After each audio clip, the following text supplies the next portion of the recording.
Welcome back to What Arty Noobs. This is a Crusader 5.5-inch SP. It's the tier 6, or is it tier 7? No, it's the tier 7 British SPG.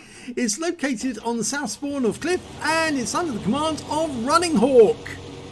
Now his gun's dropped right at the start of the game and that tells me that he hasn't loaded in yet. But he will load in very shortly. Yes, he's in. Okay, well this Arty is famous because it's the one that drives backwards. Yes, the front end of the tank is actually at the rear and, well, it goes faster in reverse than it does forwards. And, well, that's because they actually mounted the Crusader. Basically, it's a Crusader tank chassis with a huge gun where the front of the vehicle would be. And he's put it into the bushes and he's now looking for targets. Now we're going to be featuring a whole series of battles by Running Hawk. Yeah, he's got some real doozies for us and, well, they're too good to miss, so you're going to see them one after the other. Fires at the M12. I don't think he fired far enough forward there. He needed to aim ahead of the track of that M12. But we know where he's headed. He's going up into that little corner at A5. Okay, meanwhile, on the road going up to the lighthouse, we've got an SP1C trapped, doesn't want to move up, and he actually just took out one of our tanks, a Leo. We fired around at him, get a hit for 279. Now the 5.5-inch gun is firing the premium ammo. Its caliber is actually 139.7mm, but its alpha damage is 600, which is not bad because this is sub 155mm. And we're seeing that reticule drift problem again. It's a mod problem. It's not a cheat or anything like that. People have said, oh, it's a cheat. It's not. It's a mod problem. It's specific to Aslains and my computer, it appears. Every time we do that, it just drifts to the right for no apparent reason. But the replay is playing, other than that, it's playing perfectly well. And he fires around at that tank and unfortunately just didn't get any damage, or maybe he did but it's not recorded. Well, he's moved to a new firing position and the SP1C managed to get up on top of the lighthouse, so yeah, he's going to be a bit of a problem now, but we can probably take him out of action. The SP1C, the Spud tank. Okay, we've got a Pershing dialed in, rounds out, and that's better. 209. You can see when it's in reverse, which is effectively with driving in the direction the gun's pointing, it's actually very, very slow. Okay, so now aiming for where we think the M12 is located, and it sometimes helps if you're doing counter battery to go to the overhead view, because that way you can locate the precise position of the gun.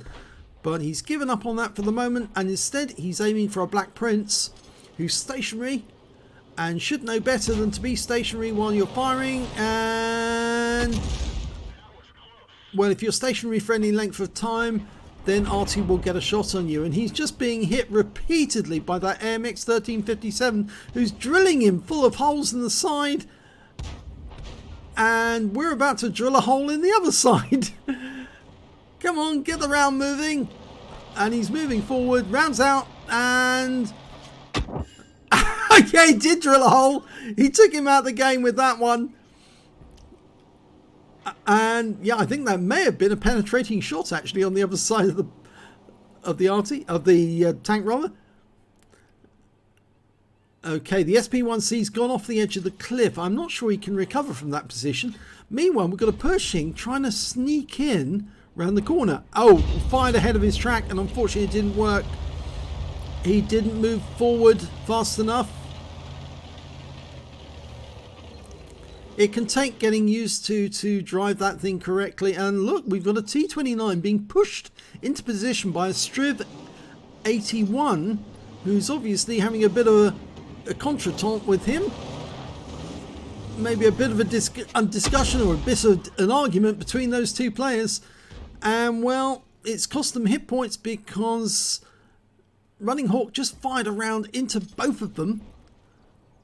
Got the T29 for 95 hit points and the Striv 81 for 195.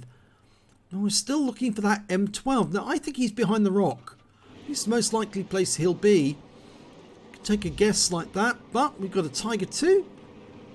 otherwise known as the King Tiger, sitting in that bush there. Rounds out.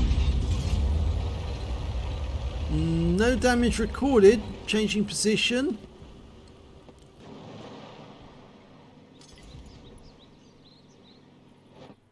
Okay, there's the M12, and he was behind the rock. So if you had fired behind the rock, you would have got some damage. Let's look at a nice shot on target.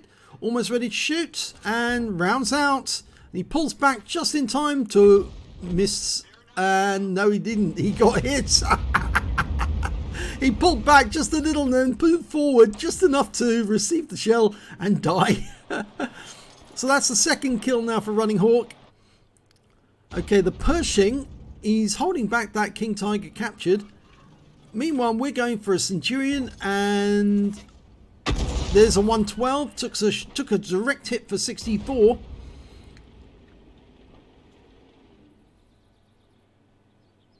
Now, the 112 is a premium tank, available in the gift shop. Not that I'm trying to sell stuff for wargaming. I'd really like to sell stuff if it was premium Arty. You know, come on wargaming, make some premium Arty so I can flog them to my followers. Okay, well the Pershing takes a splash for 149. I'm sure Victor would like to make more sales. Unfortunately, Victor wants to be alive at Tankfest, and if the players knew that we were actually encouraging Victor to make premium Arty, I think he probably would have to bend them off a bit. Okay, that 112 is still there. Pops out to take a shot. Oh, and gets a kill. This takes out the Striv, but we get 13 hit points off the 112. Scores are fairly even, although the enemy does have more hit points available at the moment. So, yeah, it does appear that they're winning on hit points, so to speak. Going for the 112 again. Rounds out. It's another 149 he's lost. Oh, Pershing's turned up. Okay, he's just been spotted and hit. Can we get around in? It's still going to be a few seconds before we're ready. The Pershing's even more damage now, and he's a one shot. And he gets killed. Okay, we're loaded. We're going after the 112. Unfortunately, we lose the T-43. The 112 changes course. He's going after our Black Prince. Line up the shot. That's it. Now hit him. Rounds out. Direct hit. 232. The 112 goes down. Now, meanwhile, at the other end, the Western Pass, T-29 going up against our Emil 1.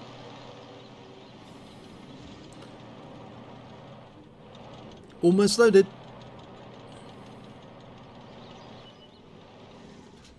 Okay, there's a mutant up here. And there's a Challenger. Now, the Challenger is basically based on a Cromwell, but a very big turret with a very big gun. We fire around in, and too long and too little on the lead. It was a very long distance shot, and you needed to leave extra long time on the lead before you fired. There's the mutant. He's going after the King Tiger capture, which may be a bit of a bad move for him because we're about to shoot. Lining up a shot, getting ready, rounds out now, and too long on, too little lead there again. You see, it's a long range shot, one from one end of the battlefield to the other. Shell's got an arc through the sky, and now that King Tiger capture's in a lot of trouble because the Challenger's coming. We're aiming for the rear of the Challenger. Rounds out. No joy. So it's still even on the numbers, but the enemy team actually has less hit points now. So it appears that our team have actually been whittling them away bit by bit. And the T-29 came round the corner. And the Emil's still there, but oh yes, that's a good kill there. The Emil's now gone round the corner, and there's the KV-3. He doesn't appear to be doing much there. I think he's trying to get shots on the Black Prince. Now, if he moves from that spot, Running Hawk can put a round into him. It looks like he's turning the vehicle around. I can see movement. If he backs up a little, rounds out. Oh yes, he got a hit on just that bare bit of metal that was sticking out the rear behind the rock. Now, a lot of people are playing the KV3 at the moment because it is the route to getting the double-barreled tanks. But at the time that this battle was recorded, Holiday Ops had just started, so people didn't know that the KV3 was the route. And that is a stock KV3, I can tell you that straight off by looking at it. It's got the odd-shaped turret. The turret looks like it came from a T150 when it's on a tank which is completely different. Okay, the Challenger's made his way all the way around the battlefield. He's making his way towards our TD lookout. Running Hawk's loaded. Now, unfortunately, couldn't get the aim on the Challenger because he dropped out of sight, and he's now going for the Mutant instead. We just lost our tank destroyer, and now we're going to have to hide in the bushes because otherwise we will get spotted every time we fire.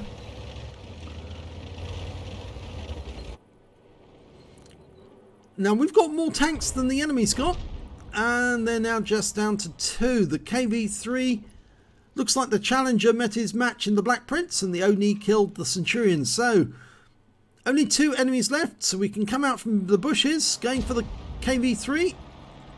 He's backing up, rounds out. No, didn't get a hit there. I think the rock was in the way.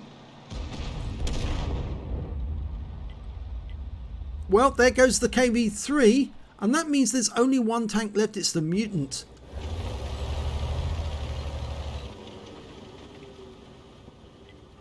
Now, hopefully, one of our tanks will head towards the cap area, and then the others will go hunting.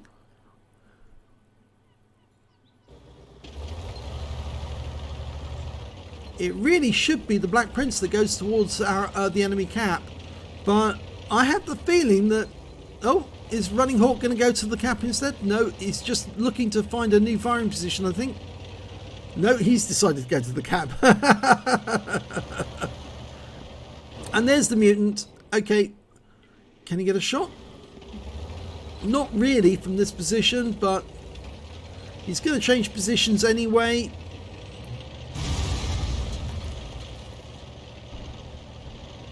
And they got the kill. The Oni got the kill.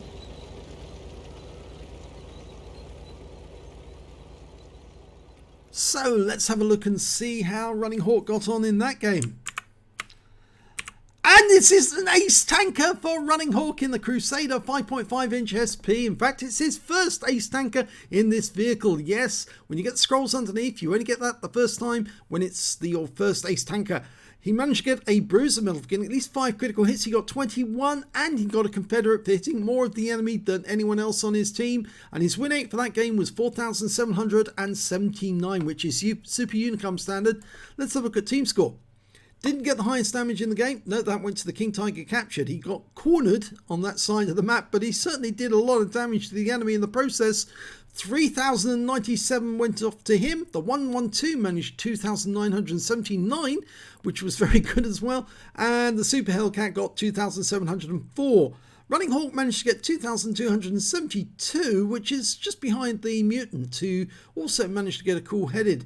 And as you know, Running Hawk managed to get a Confederate as well. He was using the Anonymizer.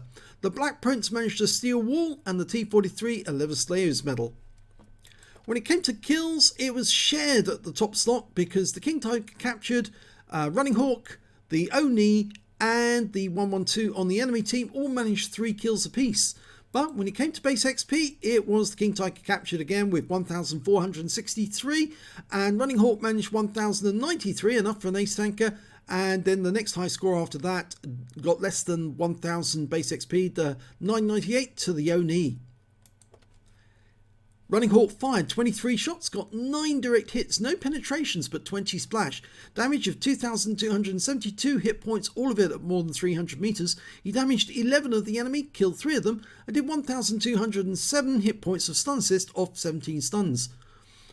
On a premium account, he earned 42,047 credits, got 21,024 from holding ops, total 63,071, but he did fire a lot of premium ammo to make sure that he did a lot of damage to get the Ace Tanker, and on this occasion he made a loss of 47,330 credits. He picked up 1 bomb for the Confederate, and 1,642 XP times 4 for the first victory on this occasion, 3,286 for completing the mission events, that's holding ops, and took away 9,856 experience points altogether. So congratulations on getting your first ace in the Crusader 5.5-inch SP. Now you got to mark it, that's the problem. If you enjoyed that replay, please give this video a like and do subscribe to our channel, and you will be seeing more replays from Running Hawk shortly. Thanks for watching.